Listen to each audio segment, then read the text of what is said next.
Hey guys, Ryan Dement from Chasing Financial Freedom podcast. I hope you guys are having a great day. On the show this week, Michael Dominguez, author, award-winning sales representative, real estate investor, and also somebody that has some vast knowledge of the markets. And we welcome him in. Michael, how are you doing? Fantastic. And thank you very much for having me. I'm really looking forward to having this chat about financial freedom. You are welcome. So we've got a lot to unpack. So let's just start in a little bit about your background and who you are, and then we'll get into your journey. Yeah, my name is Michael Dominguez. I live in the Ontario or Toronto, Canada area, but I am a dual citizen. Most of my investment properties are in the Greater Toronto area.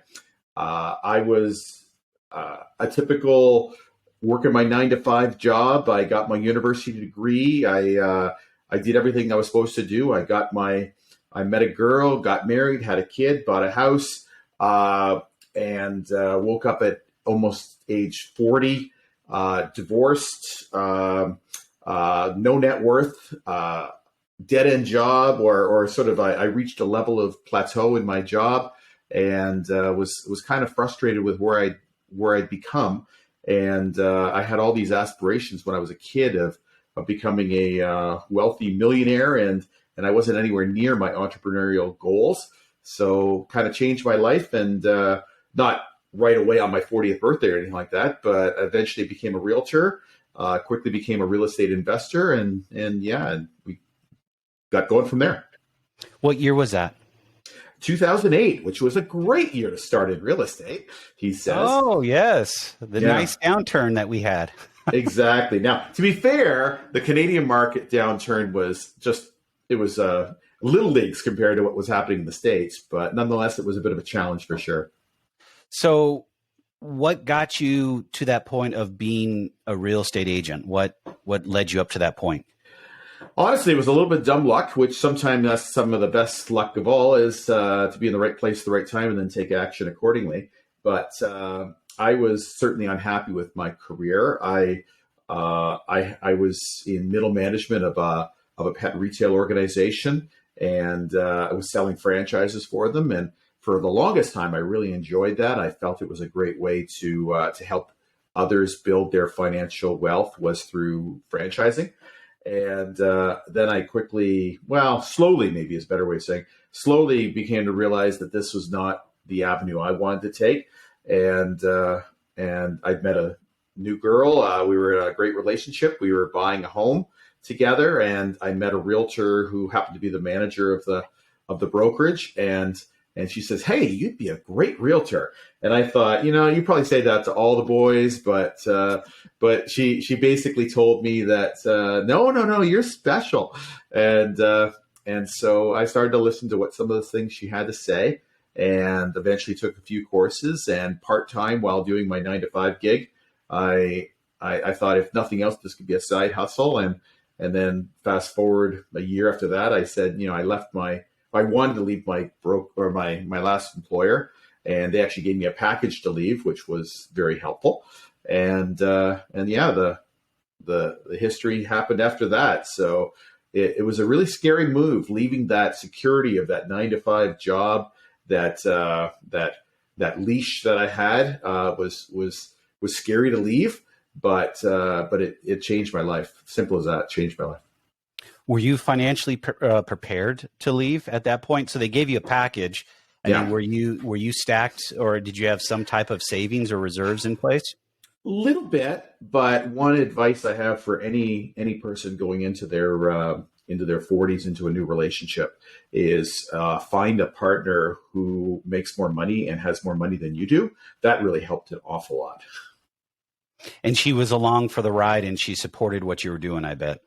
Yeah, absolutely. And, a little bit of sarcasm there, but certainly finding somebody who it was such a refreshing change, having a first wife who was constantly, we were looking for every dollar and we were scrounging as best we could. And we were budgeting. I was doing a lot of the right things, but when the budget included having like $100 of free money for the month, there's not a lot of ways that you can really save properly that way. Unfortunately, she was working and not making any money, which was not a good combination. So then all of a sudden I met a woman who had a six-figure income, had her own house, and that certainly gave me a little bit more comfort to go out on my own. And we thought, if the worst case scenario happens and I fail miserably, in a year or two, I can go back into the 9-to-5 gig. I really didn't want to, but I always had that as the back of my mind, and we could live off her income for a little bit as I'd be a kept boyfriend. So, kept boyfriend in those early years while you're out of the 9-to-5.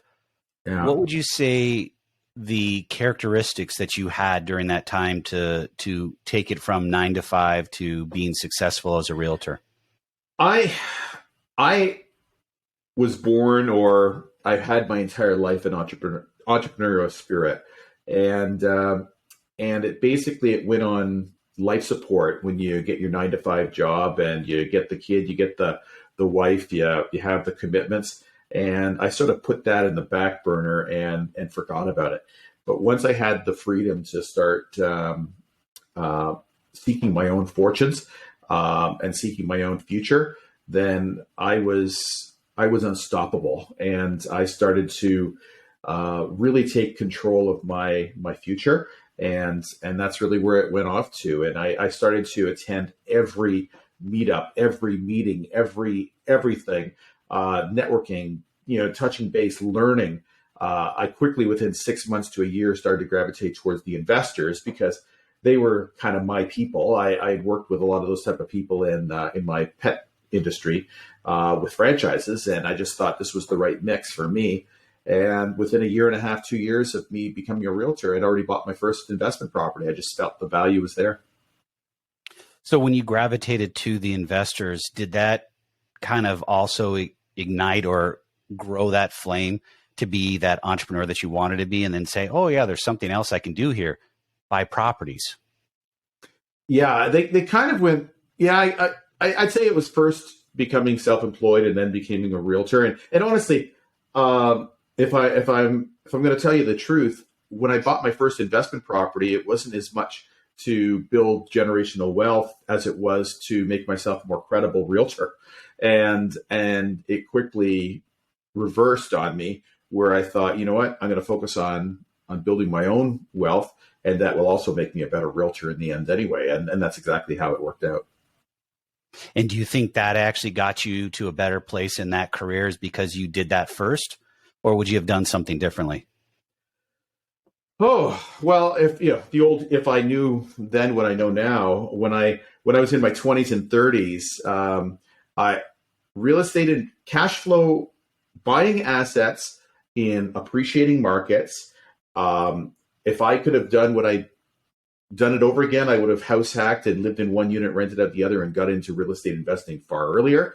I was involved. I owned a franchise in that pet food industry. And I did a few other ventures. So it's not like my entrepreneurial spirit was completely gone, but it was misdirected. And then once I got the proper focus, then I moved forward. But on the other hand, you could make the case that if I hadn't had my challenges early on, I probably wouldn't have had the success later and appreciated it all the more. It's an amazing journey what we go through in the ups and downs that lead us to where we are today. So you're real estate broker. Were you a broker or just an agent at the time? Is there two different designations? Let's ask that question because I don't know enough about the Canadian real estate market. Are there two designations like they are here in the States? Yeah, there is. Basically, it's additional education, and the brokerage allows you to manage others, where the realtor, I can have a team, but I don't necessarily have the ability of forming my own brokerage. The reality is that I had zero interest. See, when I was back in my old career, I supervised a number of people, and I swore to myself and to others that I'll never run my own team. I'll never be a broker. I'm focused on myself. I ended up building a team after it was all said and done, but I never did form a brokerage because I didn't see the value in that. I spoke to a lot of brokers, and most of the ones that were brokers weren't necessarily the top salespeople and the ones who made the most money and built the most wealth. And especially since my side hustle was not running a brokerage, but was to buy real estate. So I felt that was a better use of my money and my time. Okay.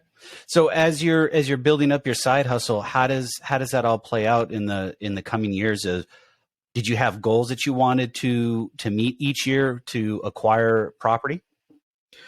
Yeah. So once, for those of you that are just starting your financial freedom journey, one thing that really was an aha moment for me was reading some of the great books that are out there. Rich Dad, Poor Dad is a classic one, for example, where all of a sudden I started to understand what an asset really was. I met some local mentors and some Canadian mentors that had high levels of success and were thankfully sharing that to the next generation. And so I was soaking up everything I could.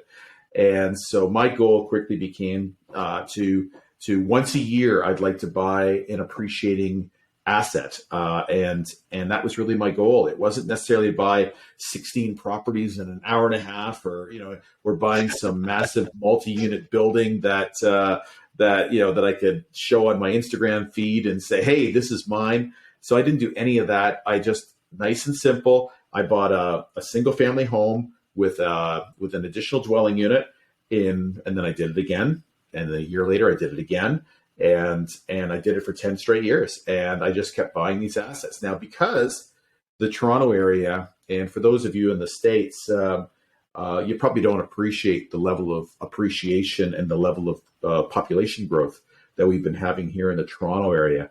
But to put this in perspective, the Toronto population growth and the surrounding areas combined, but 2 years ago, this study came out, Toronto is growing faster than the three fastest growing cities in the United States combined. It is ridiculous, the level of growth that we're seeing here. And what that's leading to is a population surge and a property value surge as a result of that. And so I caught a bit of a wave, to be honest, but it's been life-changing. What's driving the huge growth? We have almost as much immigration in Canada, with 1/10 the population of the United States, by the way. We're seeing almost as many new people enter the country in 1 year as all of the United States. So unlike the US, where there's so many great places to live and people are spreading out all over the place, in the Canadian market, they're kind of gravitating towards 4 or 5 of the major metropolis cities and nowhere more than Toronto. And so as a result of that, we're growing in population by about 125,000 people a year. And, so you think about a city the size of 125,000, we're basically throwing that on every single year, every year. And we're not adding housing to match it. So again, if you've ever played the game Musical Chairs, you realize that if there's more people looking and there's less chairs available, those chairs become more and more valuable. And that's what happened in the Toronto real estate market. Is the housing prices just surged. Houses I bought 10 years ago are now worth, triple what they were worth back then. So let's get into that generational wealth and real estate acquisition. So can you talk a little bit about your mindset in your approach to real estate investing? Absolutely. For my 40s and early 50s, it was wealth building. I had my 9-to-5 gig. I was making good money, and so I was basically taking my existing assets, and as I forced appreciation by adding additional dwelling units or cleaning them up or just simply riding the wave of appreciation, I was essentially refinancing those properties as best I could and taking the cash from that to buy more properties. So I was just adding more and more assets. The downside in doing that is that the cash flow is certainly affected as you've added more and more debt to each of these units and hurt the leveraging aspect. But when I hit about 53, 54, I was already starting to get a bit of a mindset shift. But in my database, I had 3 of my clients, and to be fair, they weren't my inner circle friends, but they were all friends of mine, and all 3 of them unfortunately passed away in one summer. And and two of them were actually younger than me. And so then you start to think, what the hell are we doing all this for? Do we really need to have a $100 million net worth? Could a net worth of $5 to $10 million of real estate assets, as long as I can turn more cash flow and create more residual money, passive income, could that change the game for me? So I kind of switched gears, and over the last 3 years, I've been focused more on taking my existing real estate, the ones that weren't cash flowing very well. I've sold one. The one that was a pain in the ass, I sold that one. And then with regards to my 401k is the American, RSP is the Canadian.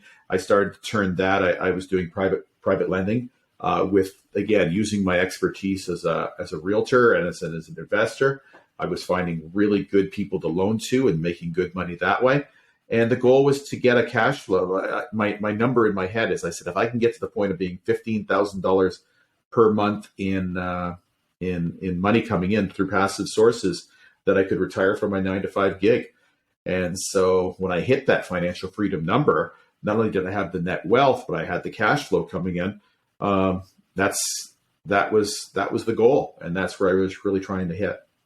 So for the listeners to understand what you're doing, there's a bunch of pieces we can peel back that layer of the onion. Can we start with the private lending aspect? Kind of go into a little detail about that in what that consists of? Yeah, absolutely. So I personally am a believer and expert in 2-unit dwellings or single family homes with additional dwelling units. That's my expertise. And when it comes to that, if we have 10 people sitting in a room, I feel I know as much as anyone else in that room in that subject. Not in a lot of other subjects, but in that subject. So what I decided to do is I had about $1 million or so in assets. And so instead of putting them into the equity market, where I don't control what if IBM stocks or Apple stocks are going to go up or down today or tomorrow, Bitcoin, I have no control in making the Bitcoin values go up or down. But when it came to real estate and 2-unit dwellings, I knew that market well. So what I did was I sought out people that already had existing 2-unit dwellings, but were still growing their portfolio, maybe buying, flipping, doing whatever they wanted to do.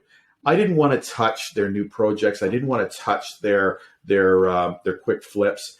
I said, let me loan against your true buy and hold, your best asset you've got. You've got a crap load of equity on it. You can't loan against it or borrow against it anyway, because you're in a position where you can't do it. So that's what I did. So let's say you had a bungalow with a basement apartment that was worth $800,000, and maybe you had $300,000 of debt on it. I would loan. We would have an appraisal done, and let's say it appraised at $800,000, and I would loan up to 75% loan to value on that. So doing the quick math, that's about $600,000. So I would basically loan the difference between what the current balance was and that $600,000 number. So, a couple $100,000, $200,000-$300,000, whatever the mortgage was. And I would loan that at usually about 9% interest. And these were superstar investors who this was their pride of their property portfolio. They were not going to try to lose it. It was a very safe investment. Yeah, I could probably got an extra point or two going to some strangers, but I was focusing on people who were really all-star investors. And as a result of that, I started generating, and my cash flow started coming in at $6,000-$7,000 a month just from that money alone. So in the Canadian market, I'm guessing did you take a second on the house? How did you secure the actual asset? Absolutely. Yeah, it's using lawyers, second mortgages. And when people hear the term second mortgages, they get a little nervous because it's saying, okay, I'm behind someone else.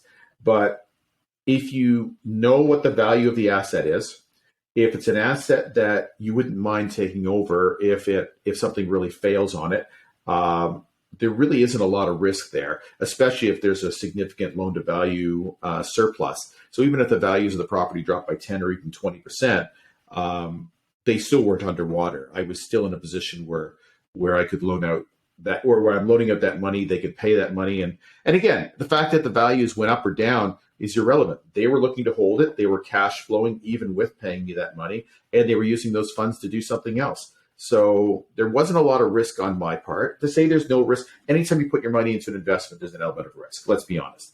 But it was fairly low risk. It had a solid investment. It wasn't building my net worth, but that's okay. It was focused on cash flow, and that's what I was getting. And that's what you want is cash flow. But the other thing is, on the investor side, I can speak from that. When private investors come along and they want to attach to, an asset, they're looking at some different numbers than the investor would, or as I would.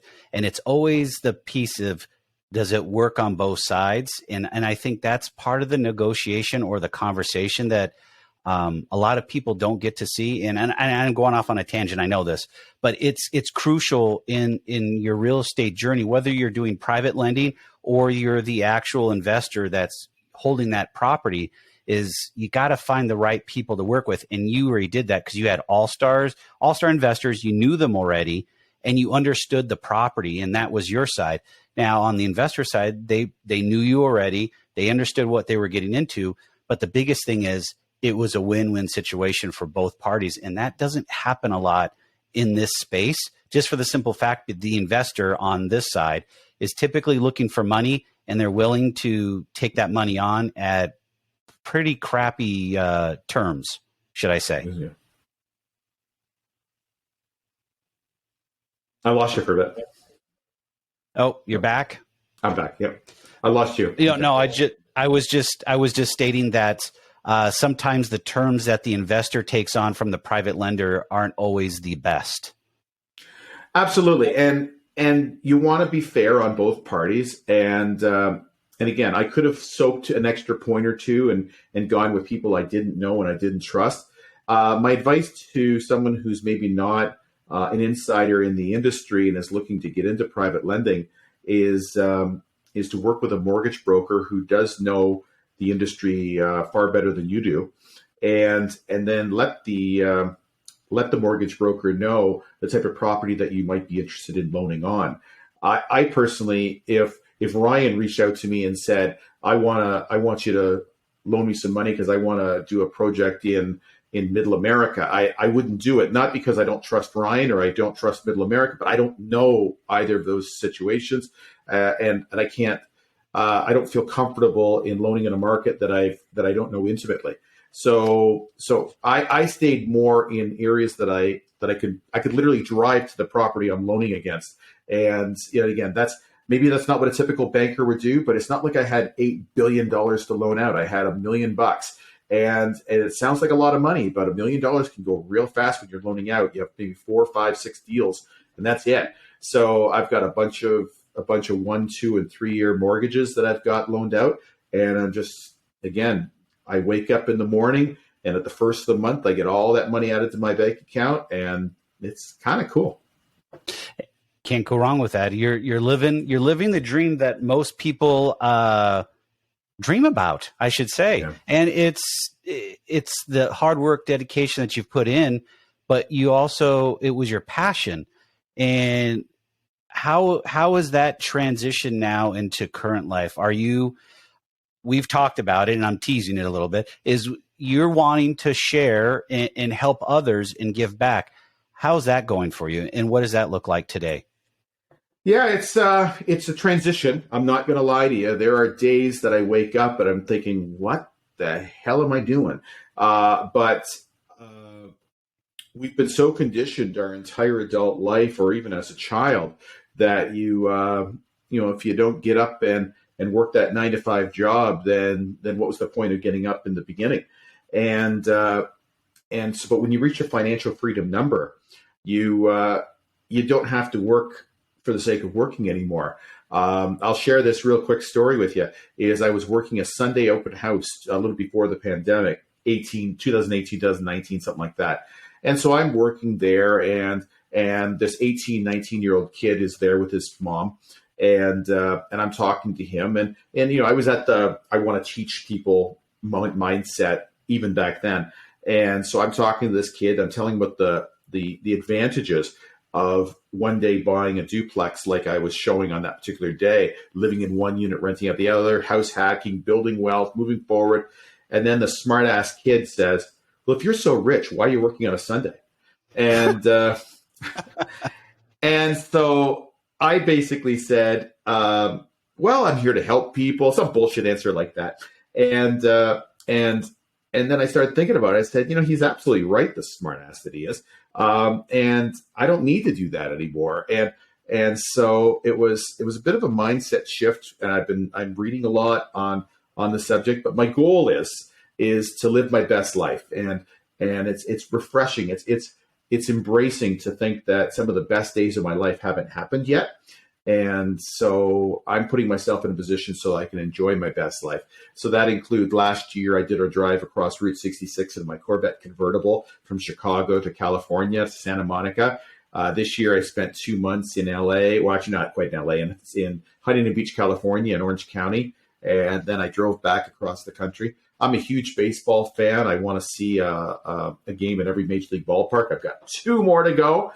And I'll have accomplished that goal. Wait a minute. You've visited all the baseball parks minus 2? Yes. Yeah. I've been to 40 major league stadiums, including 12 that have since been retired.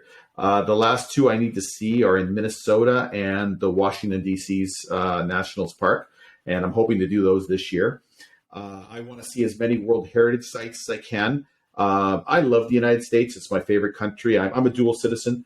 And I've been to more parts of the United States than any American I know, within maybe 1 or 2 exceptions. But I've been to like all up and down. First, I did all the perimeter of the continent or the country because I was seeing baseball games. But now I've been driving up and down. This last drive I did was almost 7,000 kilometers, 5,000 miles, just driving through Middle America, Colorado, Utah, Arizona, the West, to Texas, Memphis. I went to see Graceland, going to Louisville, Kentucky. Like I'm trying to just do my best life and let people know. And I feel part of what I want to do now. It's funny. I was just having this conversation with a great friend of mine. She says, what are you doing now? And I'm thinking, you know what, if I could live my best life and then tell people of it, some of them are going to say, who the hell is this guy? And delete me on social media, and that's cool. But if some people are inspired by it and decide to take action,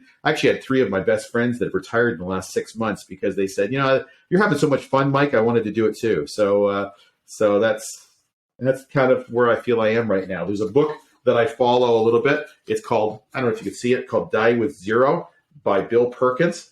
And so it's just a bit of a mindset shift of how you want to live your best life.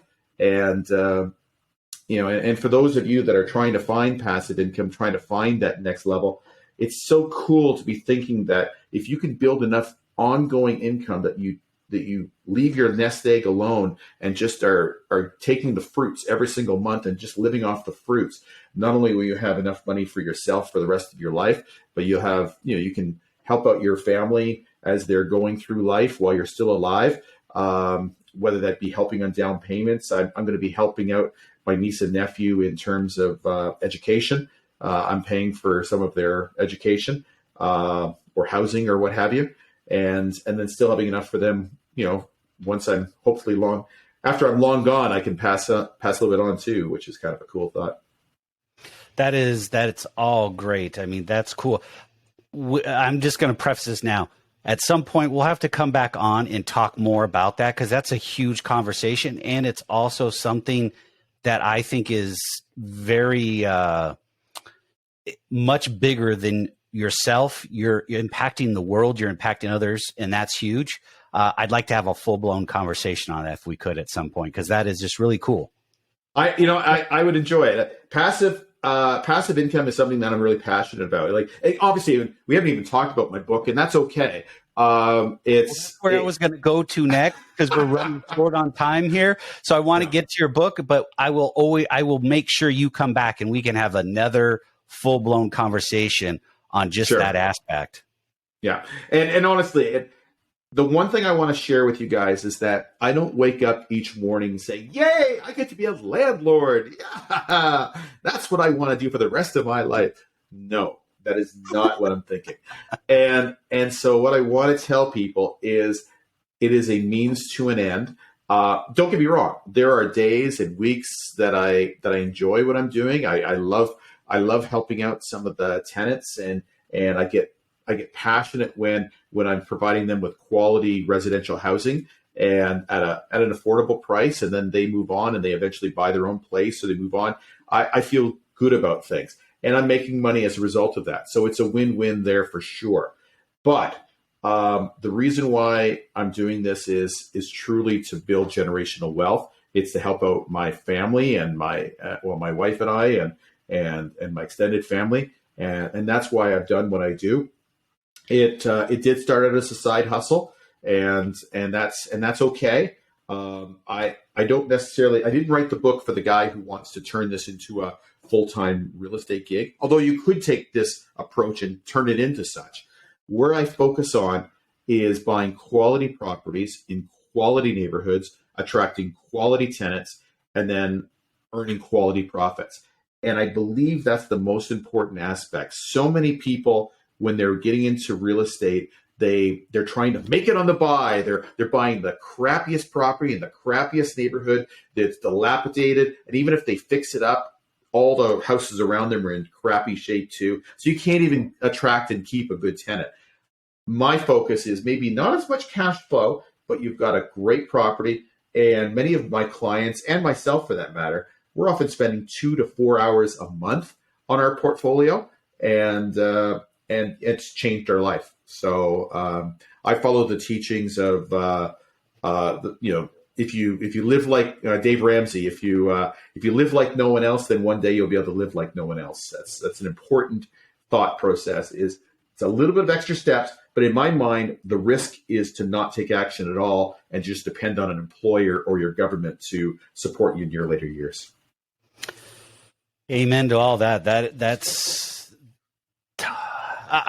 There's a quote that I have, and I can't find it all the time. I misplace it, but it's an entrepreneur quote that basically says, live life like no one else will for 5 years so you can actually live your dreams like no one else will the rest of their lives. And that is a play off of Dave Ramsey. So maybe that is a Dave Ramsey quote. It could be. It could be. Yeah. I mean, just at the end of the day, that's what it is you can't depend on others to get your dreams accomplished. You've got to put the time, effort, and consistency, persistence, whatever you want to use in there to get to that point. And if you don't put the hard work in and fight through the battles, there's not much there for you to see in the end. So why not start living life today, go after your passions, and do good with it? I mean, that's the biggest, to me, it's all about doing the good. The good is the best part because you're impacting others, you're changing other people's lives. And that to me that's gold.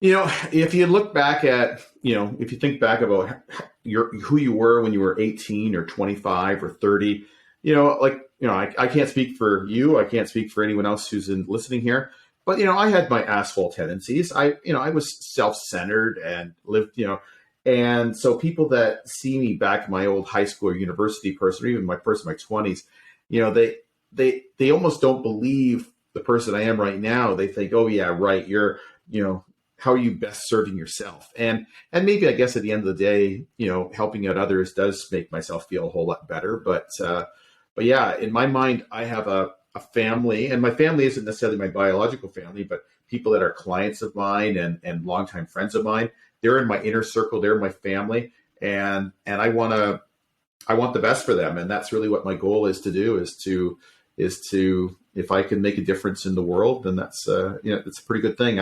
I'm not going to be bringing water to Africa or anything like that. I'm only in my own little world, my own circle of people, and hopefully, if people that read my book, it can have a little bit of impact. That was the whole point of it. It wasn't to make money. Trust me on that. I will lose a lot of money on this book in the time and the expense I had to build a business coach. The point of writing this book was I had some incredible mentors in my early days that took it upon themselves to teach me in ways that give me ideas I'd never thought of before. And when I was in my 20s, I used to think that the wealthy were that 1% or 1% of 1%, and they wouldn't want someone like me in their club. And they pushed me back and kicked me down the stair a couple of things. And that was my mindset. But as I started to network with some people with some levels of success, it occurred to me, or I learned that these people were not only not pushing me down, but they were actually reaching their hand back, and they were offering me some ideas and suggestions and advice to bring me up at least another level or two on the run. And I always promised them, and I promised myself, that if I ever reached that point, I'd pass it on to the next generation. And that's kind of what Armchair Real Estate Millionaire is all about. That's cool. I enjoy it. I know we've had that talk before, but that's the second time I'm hearing it, and I still think it's great. I just passing along information and also being able to help others is a huge thing that we don't do enough of, and that's just really cool. So thank you for doing that. Yeah, you're welcome. And yeah, it's everybody wins when that happens, and I really hope that that now it's not only available on written form, but I went out of my comfort zone and created an audiobook. And for those that have never done an audiobook before, it is a lot more difficult. I've done a crap load of podcasts in my life, but the ums and ahs and oh yeah. I'm a little bit dyslexic, I think. I was never diagnosed, but like all of a sudden I started reading things. And so I ended up hiring a voice actor to do the bulk of it, because it just wasn't my skill set. But I oversaw the project, and I'm really proud of that as well. So for any of you that are listening to podcasts on a regular basis and say, I don't want to sit down and read a book that's 240 pages long, download the book on Audible. And I really think there's some valuable tips. And regardless of whether you're investing in Wyoming or California or the Midwest or Canada or anywhere in the world, the fundamentals don't change. And so it's buying the right type of market and the right type of and finding the right type of tenant can really make a difference in your life. Amen to all that, Michael. We will link your book in the show notes for sure, and we'll share that. So I will make sure that gets out to our social media channels and so forth. Thank you for coming on. This has been a great conversation. We will have you on for another conversation that we can go in more in depth, because people are going to ask. I can already tell you now, they're going to ask about the passive investing, the lifestyle, the passing on the knowledge. There's just so much more. And I think it's just a bigger piece of a conversation that we can have that'll be focused on. So be on the lookout for that. We'll have Michael. I look forward to it. Cool. I look forward to it. Sir, thank you for coming on, and I hope you have a great day. Thank you very much. You as well. All right.